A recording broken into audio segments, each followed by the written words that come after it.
Estamos viviendo tiempos de cambio en muchos aspectos de la vida cotidiana que tenemos los ciudadanos de todos los países del mundo, particularmente en Latinoamérica.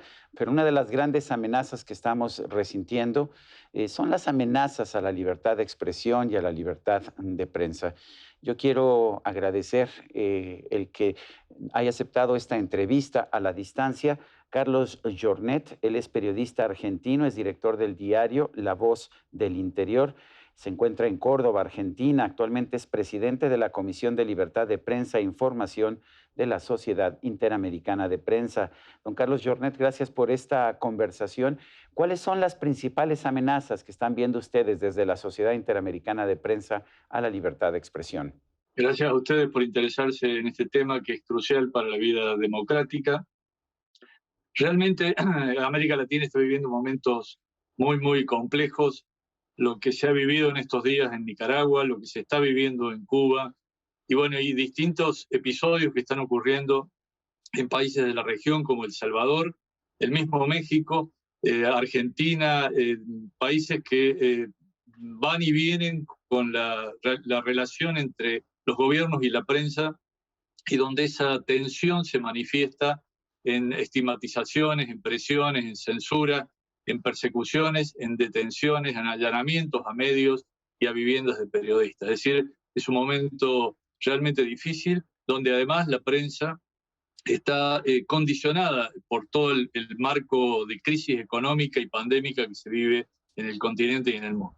En Cuba hemos visto presiones a la prensa y actos de censura desde hace muchos años. Sin embargo, hoy estamos viendo un deterioro notable de la situación debido a las movilizaciones de protesta que hemos visto. ¿Qué información tienen ustedes? ¿Qué están viendo en este momento en torno a la libertad de prensa en Cuba? Bueno, como dices, venimos siguiendo con preocupación el tema desde hace mucho tiempo por la persecución de la cual estaban siendo víctimas intelectuales, artistas, periodistas, pero en los últimos días esto se ha agravado, en especial a partir de las manifestaciones de este fin de semana, que fueron una manifestación espontánea de un grupo muy importante de jóvenes y no tan jóvenes en distintas ciudades de la isla, y los periodistas que cubrían esos hechos fueron agredidos, se les secuestraron celulares y otras herramientas, otros elementos de trabajo.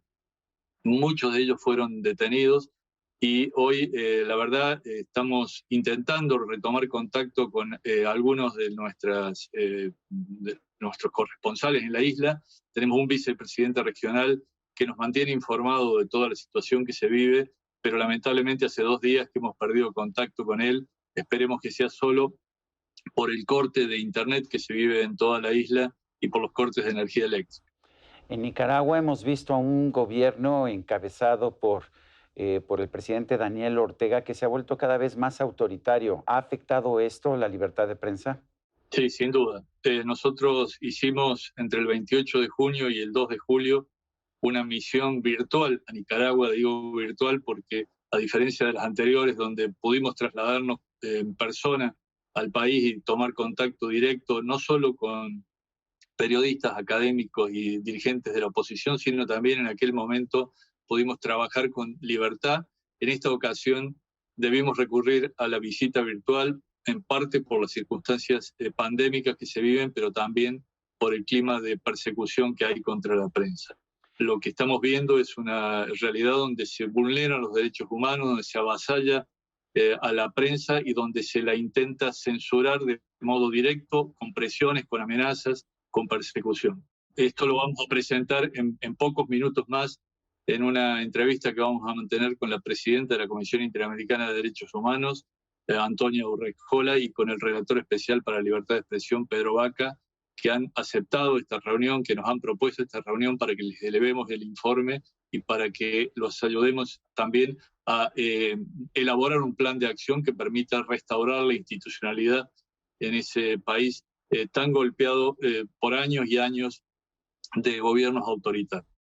En El Salvador tenemos un presidente populista, Nayib Bukele, que ha expulsado a un periodista mexicano, Daniel Lizárraga, colaborador del periódico local periódico digital El Faro. ¿Cuál es la información que tienen ustedes? ¿Cuál es su posición?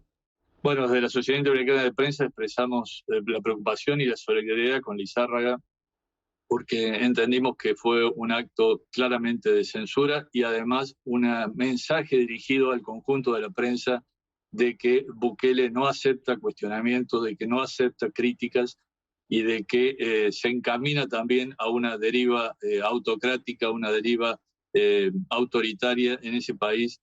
Lamentamos que esto ocurra y vamos a intentar por todos los medios preservar el clima de libertad para el trabajo de los periodistas, tanto del propio Salvador como de aquellos que quieren cubrir desde agencias o medios internacionales la realidad salvadoreña. A usted le toca vivir de cerca la situación en Argentina. ¿Qué nos puede decir? Bueno, en Argentina se está viviendo también un momento político interesante por un lado, pero muy complejo por el otro. Hay elecciones en dos etapas, en unas primarias que se van a realizar en septiembre y las elecciones generales que van a ser en el mes de noviembre.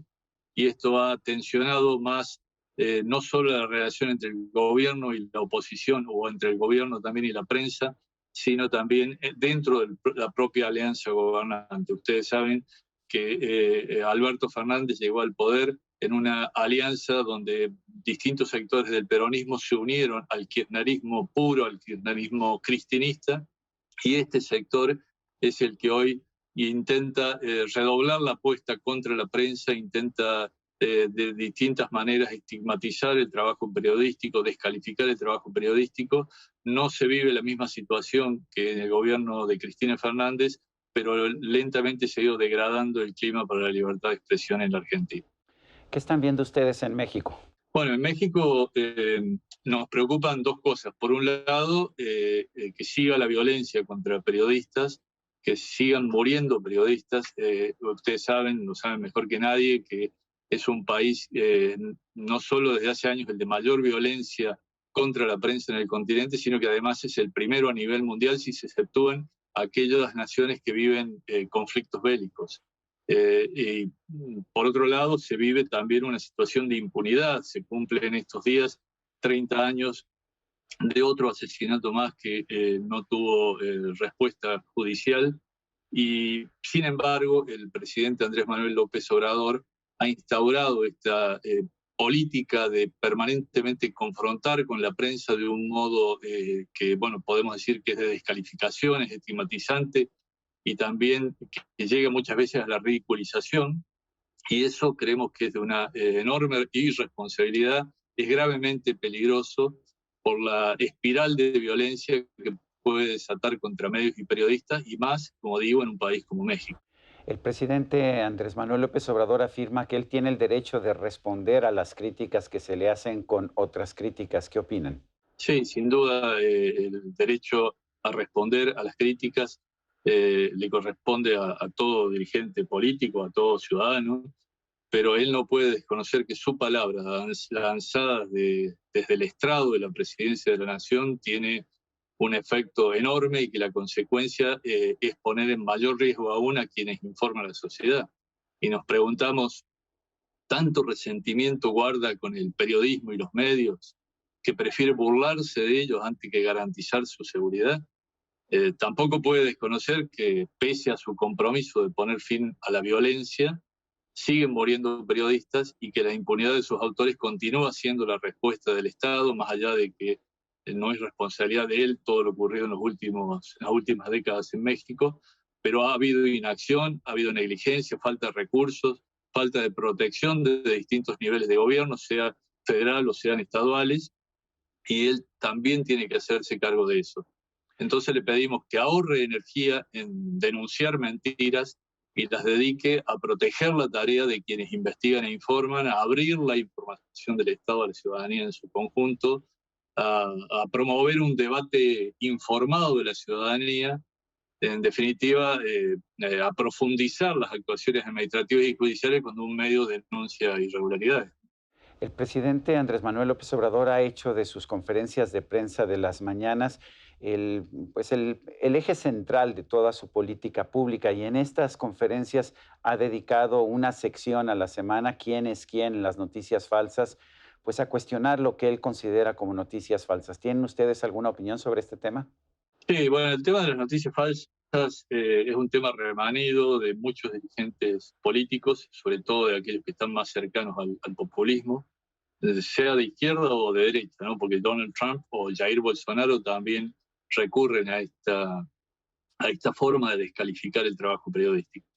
En primer lugar, tenemos que decir que no toda información errónea es una fake news. Muchas veces está esa confusión. Lo es aquella información que es deliberadamente falsa, es decir, cuyo autor la echa a correr sabiendo de su falsedad con el propósito de generar daño, de algún modo de engañar a la población. Y ahí también nos podemos preguntar, ¿puede decir López Obrador que él, desde la máxima magistratura del país y con la responsabilidad institucional que debe demostrar, no malinformó a la ciudadanía, que no distorsionó nunca datos y hechos? Las informaciones falsas que ayudó a propalar, bueno, respecto de temas delicados como son la pandemia, la seguridad ciudadana, la economía o la política internacional, deberían llamarlo al menos a la humildad a la hora de denunciar mentiras. Y máxime cuando al hacerlo utiliza, por un lado, los inmensos recursos del Estado para multiplicar ese mensaje hasta el último confín del territorio mexicano y más allá también. Y son recursos además que en verdad podrían serle muy útiles para verificar previamente lo que se apresta a decir. De todos modos, no vamos a negar que en muchas ocasiones los medios cometemos errores propios de la actividad. Sabemos que se trabaja contra el reloj, que muchas veces debemos luchar con la competencia en llegar más pronto con la información, de tener una primicia, pero en general los errores que se cometen son enmendados por los propios medios o pueden ser contrastados justamente con lo que informa la competencia. Y ello se traduce en última instancia en una pérdida de credibilidad para el medio que cometió el error.